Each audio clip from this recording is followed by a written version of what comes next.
Robert Bubb. I'm retired from the Los Angeles Police Department, where I did 33 years, 22 of which I worked homicide.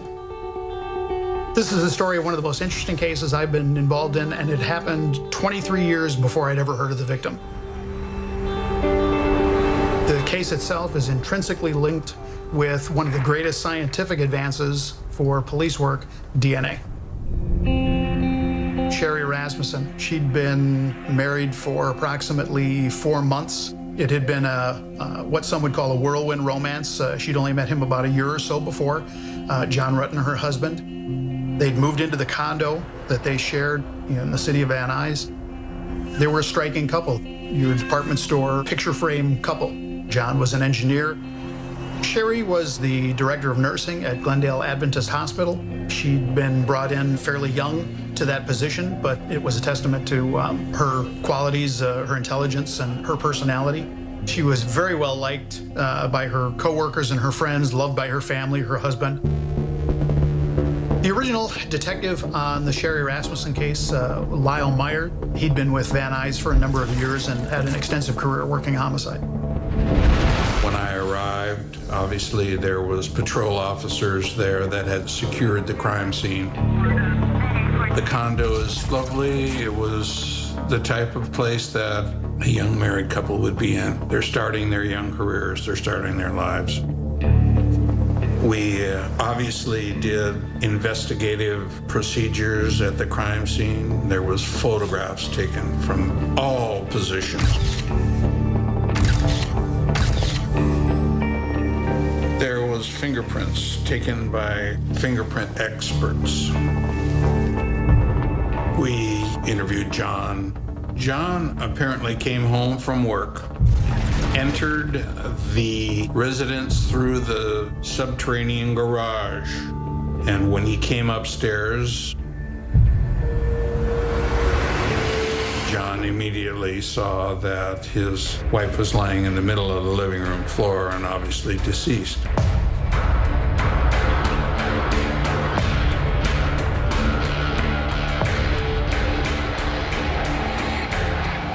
He was extremely distraught, naturally. He gave me information that could be corroborated. We did that immediately so that eliminate him as an initial suspect. It was very obvious there was a tremendous struggle in the complex. There was no obvious areas of entry that had been broken into.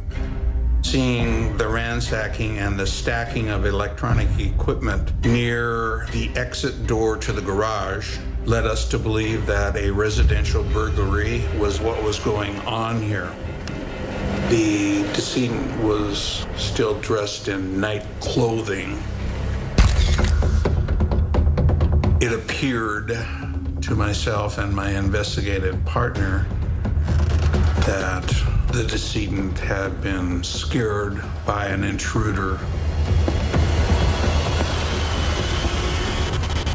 The suspect pulled a gun on her, possibly threatening her. In my opinion, Sherry was fighting for her life. Arms were waving. The gun was being fired. The shots were going up into a glass window frame.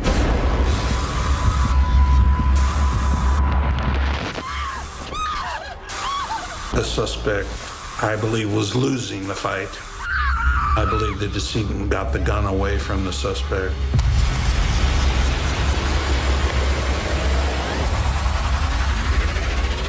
But was afraid to shoot the suspect.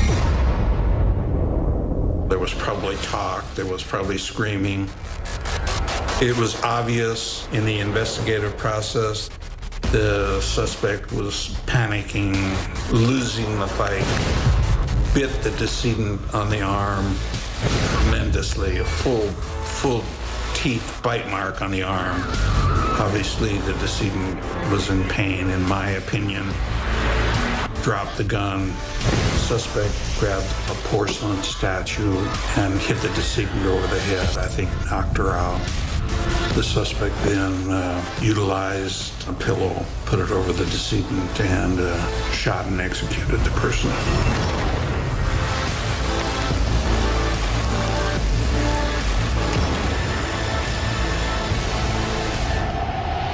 And from there, we began the day-to-day trudging of an investigation into a homicide.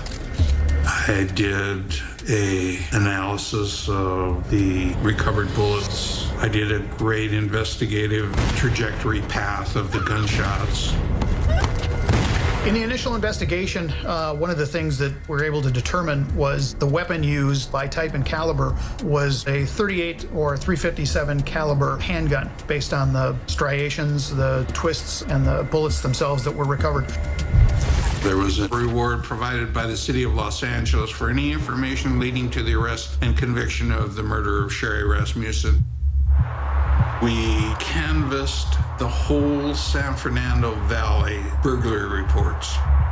And then a breakthrough. There had been a number of residential burglaries within the area, and the fact that there was a residential burglary a couple of weeks prior in a complex similar to this, not far away, where two suspects were observed. One of them did have a gun. We thought, wow, this is a great piece of investigative information for us. We developed some composite drawings of them, but they were kind of generic.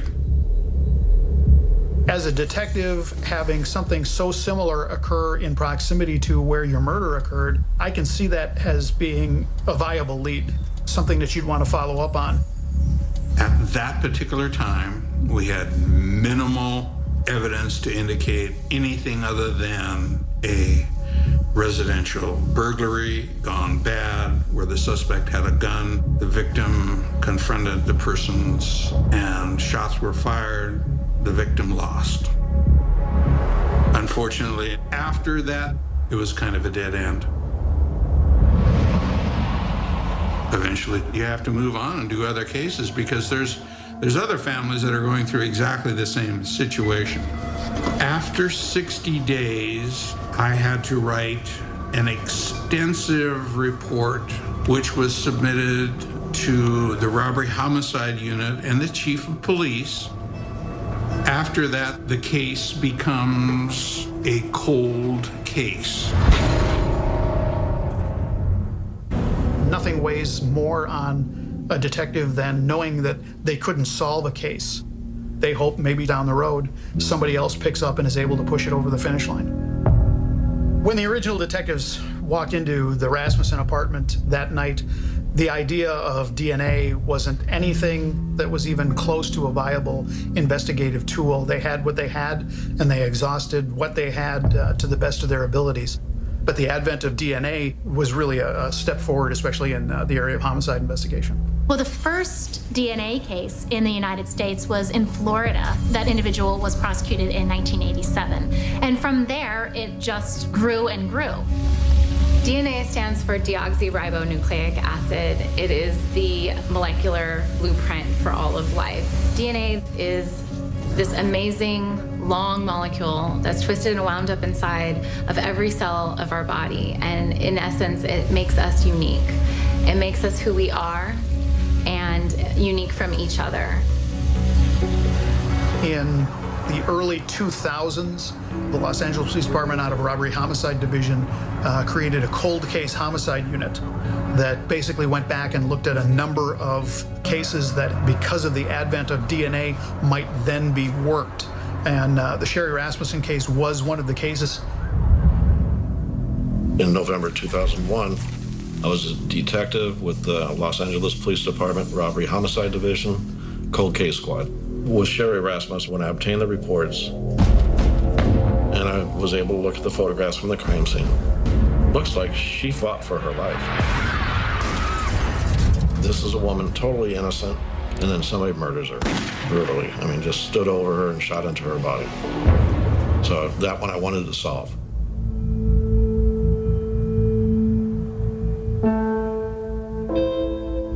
I went back through the autopsy. The decedent had numerous points of trauma. She had 3 gunshot wounds to the torso, to the front of her. She also had blunt force trauma of the head and face. She had bruising, abrasions, and lacerations. That means that there was close contact between the assailant and her when she's being killed. A bite mark was noted on the decedent's left arm. We don't see bite marks that often in forensic medicine, but when we see a bite mark, it has been drilled into us that we have to swab that bite mark, particularly for an assailant's saliva. So you don't want to push too deep, but you don't want to be too light because you need to try to get as much off of that bite mark as you possibly can. The bite mark was photographed, measured, and they swabbed the bite mark to do blood typing, which was the science of the day. You might be surprised to know that you could actually determine a person's blood type by looking at other body fluids, because 80% of us are called secretors. So in other words, we secrete similar proteins that allow us to determine what your blood type is in your saliva. There were 2 different blood types found there. O, which was Sherry's. The other blood type that was found there was an A. A suspect who is a secretor, and you can determine that his blood type is A, narrows your suspect pool down to about 40% of the general population. So in the 1980s, even though we weren't doing DNA typing, there were good habits in place because you understood that you could take these stains. As long as you preserved them, you dried them, you put them in a freezer, you kept them in the dark. All these steps try to preserve the stains for improved testing. You knew that person had physically touched our victim, had bitten our victim. I said, great, we have some DNA. And then we made requests and submitted the sample to our lab for the testing. The job of a forensic scientist is to provide support to investigators that are trying to solve these very difficult crimes. I don't know if you can imagine what it's like to walk into a room and see a dead body and be the person responsible for figuring out who did that. And that's why the evolution of DNA has been so amazing. The first DNA test started looking at perhaps 1 marker, or the next test, maybe 9 markers. Well, the last test, the test we now use, allow us to look at something called amylogenin, and that's a marker that tells us whether it's from a male or a female. If it's from a male, we'll see an X and a Y chromosome is present. If it's from a female, we'll see an X and an X. The criminalist informed me, gave me a call and said, hey, I typed it for DNA. I said, okay, and? She goes, it's a female. And that kind of set me back. I said, a female.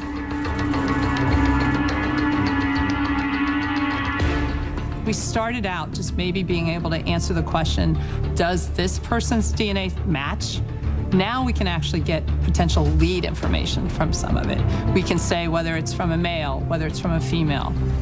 They might have assumed this bite mark was made from a male, but in fact, it's made from a female.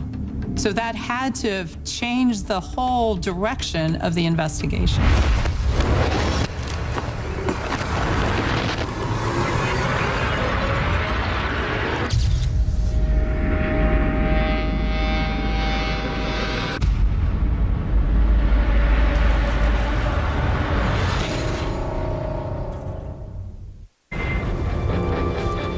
The Rasmussen case was probably the oldest unsolved case that I have ever had to go back and look at.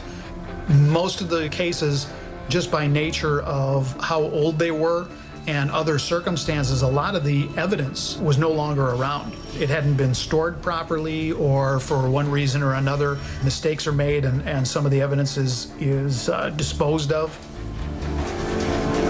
The surprising thing in the Rasmussen case was when the DNA profile came back and the secondary profile, aside from Sherry Rasmussen, came back to a female, not what the original detectives had looked at. Historically, there were very few female burglars. Maybe we need to start looking at someone closer to Sherry. Suddenly now you're looking at suspects who might have known your victim, who are female and might have had a reason to not like the victim. So especially in this particular case, I think that was a real breakthrough that they could use this DNA typing to give them a lead like that. At that point, we started to turn around and re-examine the case again with fresh eyes, and little things started to jump out at us that seemed to fly in the face of the initial burglary theory. You can look at a cold case and you can look at photographs, you can look at diagrams. The drawer that was pulled out from the end table in between the two chairs might initially look like something had been ransacked.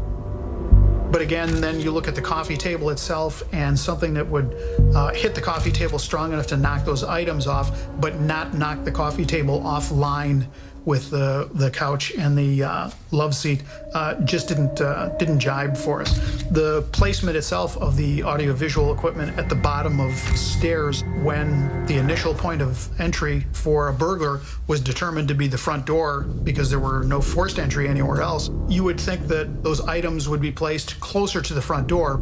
A different picture started to emerge for us. The fact that it's a contact wounds and there's a bite mark, it's a close, more personal murder than, say, a burglar who's being caught and just wants to escape, fires a couple of rounds and takes off. It just didn't jibe. Once we knew that it was a female, this led us to believe that possibly the entire burglary scene had been staged.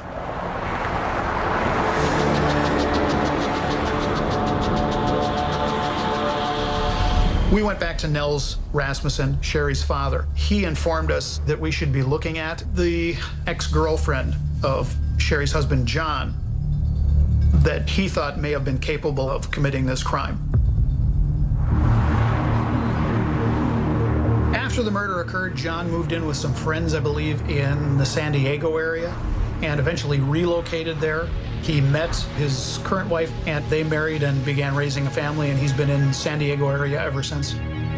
Our initial inquiry into Sherry's husband, John, was just to inform him that we were investigating the case again. He was cooperative. We asked John who this ex-girlfriend was. John identified Stephanie Lazarus to us. They'd met while both attending college at UCLA, and that they'd had kind of an off and on-again relationship. All indications were that she was more attracted to John than John was to her. When he and Sherry met and started dating, he told Stephanie that their relationship was over. Once we had identified through John Rutten that Stephanie Lazarus was his ex-girlfriend, we went back to Nels Rasmussen, Sherry's father. He informed us that in late January of 1986, Sherry had been at a family event, and that Sherry had related a story to him that a female had shown up at Glendale Adventist Hospital. And during that verbal confrontation had said, if I can't have John, nobody's going to have him. It left Sherry with a sense of foreboding.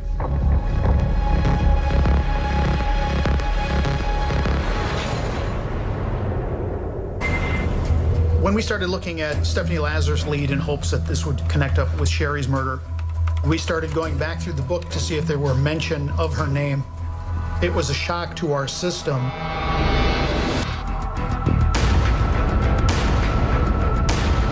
We were looking at an active duty police officer for murder. There's a gamut of emotions that you run through. You realize who the suspect is and what this means for the department, for her family. This was going to be difficult. I think that there's the initial moment of kind of disbelief. You know, one of our own officers was suspected in committing a brutal murder. Stephanie Lazarus was a highly decorated and very well-liked police detective on the Los Angeles Police Department. She'd been in some sought-after jobs. She was a DARE instructor, which is officers that would teach about drug abuse. She had made detective. She'd worked internal affairs for a certain amount of time, and she was eventually selected to go to the Commercial Crimes Division, and she was one of 2 detectives who specialized in forged and stolen art. I knew very little about Stephanie Lazarus. I certainly had seen her around the building many times. I knew that she was an instructor for the department on certain subjects. I knew that she had a reputation for being very outgoing, aggressive, high-energy person. It was abundantly clear that maintaining the confidentiality, the actual secrecy of this case was going to be paramount. Notwithstanding the fact that Stephanie Lazarus at that time worked on our floor in the next office and was often in our offices, you know, socializing with her friends and colleagues that she knew in our division. It was a peculiar feeling that we were investigating one of our own for a murder, but the other side of that coin, the family and the victim, they deserved a certain amount of justice, and it wasn't anything that we were going to pack up and put away.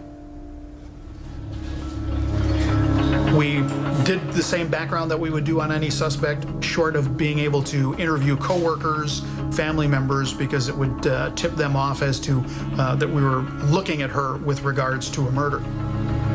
As we looked at Stephanie Lazarus's background, we found that she had been married to another detective on the department, and that detective was assigned to a division which was on the floor just below us at Van Nuys Division. We ran her through the computer system to find out what weapons had been registered to her. She'd had 2 2-inch revolvers, .38 caliber, that were registered to her. That was the caliber of the bullet that had killed Sherry Rasmussen. It struck me as odd that someone would own 2 of them. We found out that the first 2-inch .38 she reported stolen from the city of Santa Monica, and the second one was purchased, I believe, about 10 days after the murder occurred. In addition, she'd been on a few days off leading up to and including the day the murder occurred.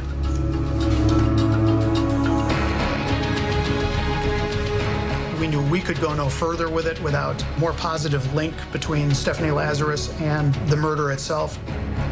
We elected to attempt to get a DNA sample. There was no other real viable leads beyond Stephanie Lazarus at that point, and the DNA was a make or break item.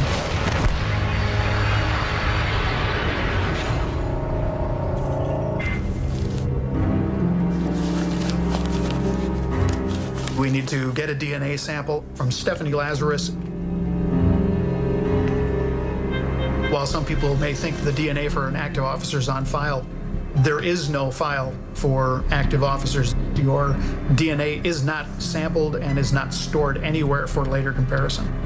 Even fingerprints that are taken when you come on the job are kept in a separate file in the Department of Justice in Sacramento in California. There are 3 ways you could get a DNA reference sample. The first way is you could ask them. When you interview them or you talk to them, you can ask them to voluntarily give you a sample. The second way is you go to a judge, you establish probable cause, and they give you a court order or a search warrant of some kind, and that then forces the individual to give you a sample. The third way that you can go about trying to get a DNA sample would actually be to surreptitiously collect a sample.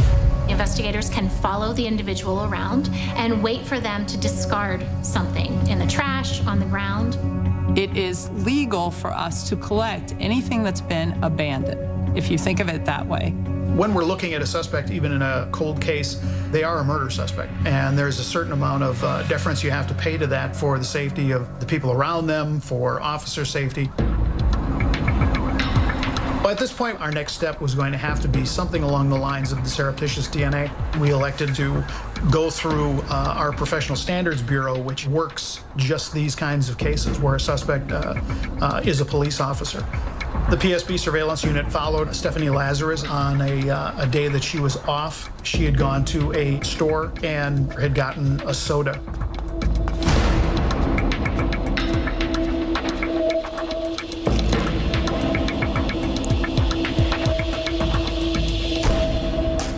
When she was done, she put the cup and straw in a trash receptacle. Once she left the scene, they recovered it and brought it down to be booked. And then it was submitted for testing.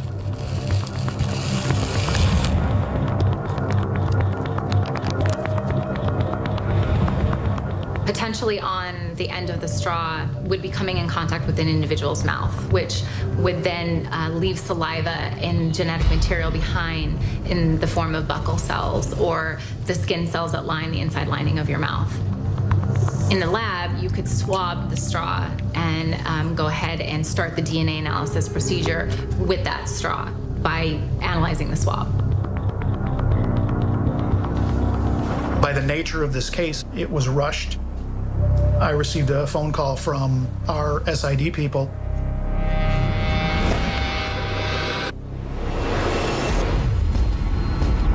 We were informed that it was indeed a match between the DNA swab from the bite mark and the swab from the soda that was discarded by Stephanie Lazarus. The original murder happened in 1986. I mean, this was 23 years prior. And the idea that the evidence was still there, that it was still viable enough, and then the years after that, that you're able to actually get a DNA match. We knew that if the DNA did come back to Stephanie Lazarus, that the case would be transferred downtown. At that point, I received a phone call from one of the supervisors at Robbery Homicide Division. He said, I understand you have a case for me. Robbery Homicide Division are the best of the best. These are detectives that come from all divisions across the city. They've all had extensive homicide experience. They've worked big cases. They've worked notable cases.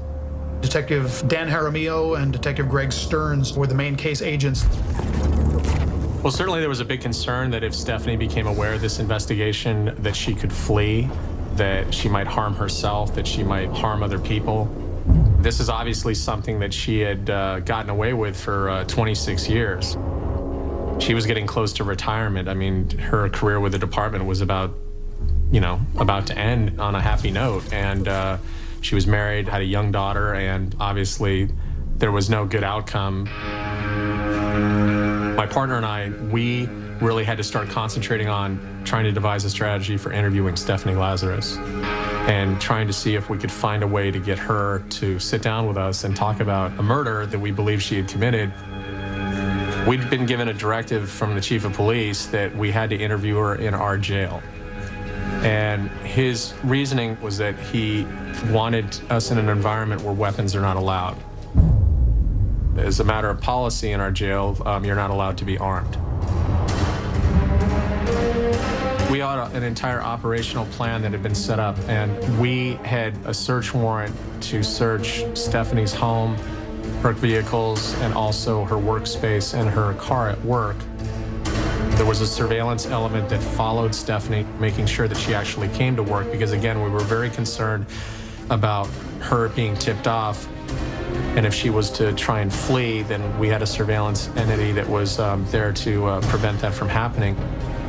There were team leaders that were designated. They were given sealed envelopes, and they were told to go to various locations. And the team leader would open the envelope, and then they would understand, what was happening. I mean, I think that the majority of the division felt that we were arresting a politician from the city because the level of secrecy was so high. So there were a lot of moving pieces that day, apart from just the interview itself. So we get the word that Stephanie arrived at work. My partner went to go make contact with her. I went down to the jail. I turned on the equipment so that she could be recorded. How are we going to get Stephanie to come to the jail to come talk to us? The plan was that my partner, Dan Jaramillo, approached her at her desk that morning and told her that we had this suspect in custody who was talking about stolen art, and would she mind coming down to the jail where he was to talk to him and help us out. This is probably the most pressure I'd ever felt in interviewing a suspect.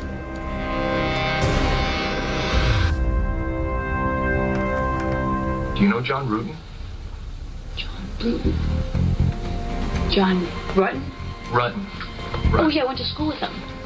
I mean, what? Are you guys, is this something, I mean, you said that I was going to interview somebody about art and how you guys are, I mean. Had you ever met his wife? I may have. Remember the first name? Shelley, Sherry, I don't know, something maybe, you know. Like I said, it's been so many years. And once we have to transition and pivot to the subject of the murder, I think we both expected that that interview was going to end, but this was probably going to be a 5-minute interview. It's always important to try and get a statement from a suspect to try and understand from their perspective why this murder happened. Obviously, you know, the end goal would be a confession. From all the years, as far as you can remember, do you remember ever talking to her? There had been an incident in which Stephanie had come to Sherry's workplace at the hospital, and there had been a verbal confrontation, and it had been witnessed by Sherry's secretary. Well, Sherry's secretary had passed away in the intervening years, and so that was something that was never going to be able to come into a court of law because we didn't have a witness. However, in speaking to Stephanie, she obviously remembered that that altercation had taken place and that it had been witnessed by at least one person. Yeah, yeah, I may have, you know, I'm thinking back now. You guys are bringing up all these whole memories, and now I'm thinking I may have gone to her and say, hey, you know what? Is he dating you? He's bothering me, and so I'm thinking that we had a conversation about that. So that was a huge get for us in the interview because we could now corroborate a pretty significant event that had happened. Do you know what happened to his wife? Yeah, I know she got killed. As we started to get closer and closer to the subject of the death of Sherry, the murder, that, you know, visibly that she was becoming more and more nervous. Did you ever fight with her? You mean like we fought? Yeah. Did you ever duke it out with her? No, I don't think so. I mean... You'd remember that, right? That would be pretty... Yeah, I would think so. Pretty specific. Yeah, like I said, I mean, dramatic. obviously... I mean, it just doesn't sound familiar. I mean, what are they saying? So I fought with her. So now I'm getting the jump, the leap. They're saying, okay, I fought with her, so I must have killed her. I mean, come on. I mean, that's, you know, I don't even know who these people are. I can't even say I met any of these people. I mean, it's insane. And it's relating to, you know, a guy that you were dating and that she's dating now, you know, and it's just kind of like a whole love triangle type of thing. I mean, you figure you'd remember that, right? Well, I would think. Yes. So if we ask you to the point to give us a DNA sample, a buccal swab, so we can identify or eliminate you, would you be willing to do that? Maybe. Because I know this, Well, that's where we're at too. I mean, because right now, from looking at the evidence, it's, you know, it's possible we may have some DNA at the location. I just can't even believe it.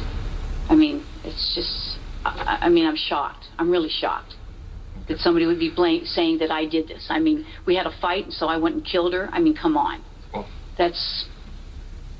Okay. All right. Well, thanks for giving me the courtesy. I wish I recorded it. Thanks for your time. Thank you. And she got up to walk out of the interview room and walked a short distance down the hallway and was met by our arrest team that we had in place.